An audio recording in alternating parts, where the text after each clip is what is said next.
She lends a hand when I need one. Is she any good at it? She works hard. Is she pretty? The whole orchard in spring bloom. The whole orchard? Well, she must be kind of large. No. Nice size, I'd say. Do you like her? I enjoy the company. Well, then why don't you make an honest woman out of her? She's stubborn as a mule. Besides, I don't think she likes me. What's that got to do with it? Funny, last time I checked. Oh, come on, Ole. You get married, you help each other out, you make the best of it. It's not so bad. It's not so good, Anders Anderson. My father spent his whole life talking to the goats because they didn't yell at him like my mother did. I don't think getting married should be like buying a cow. You're going to work together, yeah, but you never really get to be friends now, do you? You younger people and your crazy ideas. Have it your way. But life isn't some fairy tale, and the princess doesn't ride in on a golden sleigh and shower you with kisses.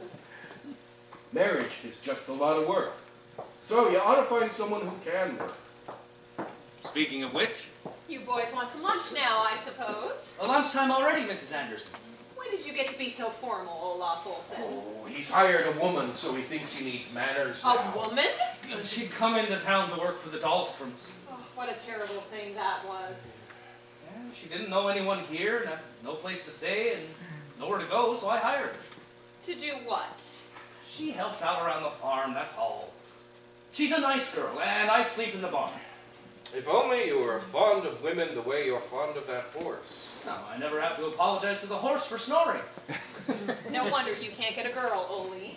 Well, lunch is on the table when you're ready for it, boys. People are going to talk, Ole. It doesn't look right. A single man and a single woman he pays to stay with him. No, she's getting his room and board until the harvest. She stays for that? She must like you. I don't know. She called me a beast.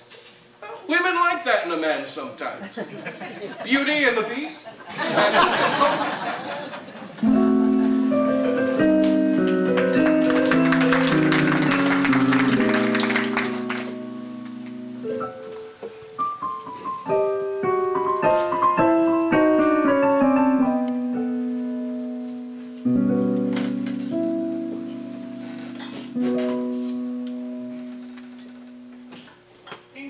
Started to make something of that farm. And Ole didn't want Ingrid to think he was lazy. And Ingrid didn't want to seem ungrateful. She was pretty smart, and Ole was a hard worker when he put his mind to it. So they made some progress. They made the house nicer, and the barn, and Ole dug a well. And when you spend that much time with a person, you get to see what there is to see of a person. And that changes how you think.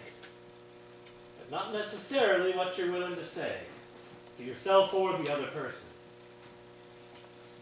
Now, eventually word did get out about Ole's woman. And in those days, you didn't want to be thought to be living in sin. Now, if I remember correctly, the town store was run by Borghild and Daniel Morgan.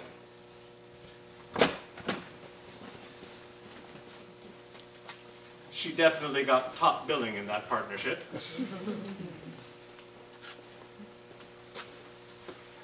But Daniel was a decent enough fella, though give it a bit to humming. Daniel, mind the humming.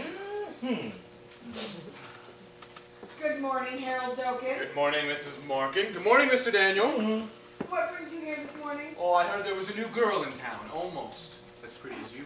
Oh, stop that, Harold. Is there anyone you won't flirt with? Well, probably, but I haven't met her yet. I wouldn't be surprised if you flirt with your boss's wife. Mrs. Holmanson. Only as much as I need to. And here is her shopping list for today. Poor Mrs. Holmanson. It must be hard for her to resist you. But Harold, I don't know as you want to be seen with this new girl. She's living with Ole Olsen. With Ole? Does he know she's there? I heard he went down to the train station and picked her up. That can only mean one thing. Well, maybe it was a mail-order bride, Mrs. Morgan. Ole Olsen. I didn't think he had that kind of money. And even if he did, how long would she stay in such a place with such a man? Ole Olsen. He's a decent enough fellow, kind of simple. Besides, she hasn't met me yet, has she? I wonder how long it'll take Ole to notice that she's gone. I wouldn't think you'd want to take up with a woman like that. You don't know where she's been. Well, she's been to Ole, so she'll need a bath. But we'll see. I won't settle for just anyone, nor should I have to. Daniel, stop that humming when we've got customers. You sound like a fly. Oh, good afternoon, Miss Burien. Hello, Harold Doken. Yeah, good day to you, Olaf Olsen. And this is your new wife. No, this is my employee, Miss Thorpen's daughter. Miss Ingrid, this is Harold Doken. The first time I saw Harold Doken, my heart did a little jump. He was so handsome with such a charming smile. Like he had some trick up his sleeve that would make you laugh in spite of yourself.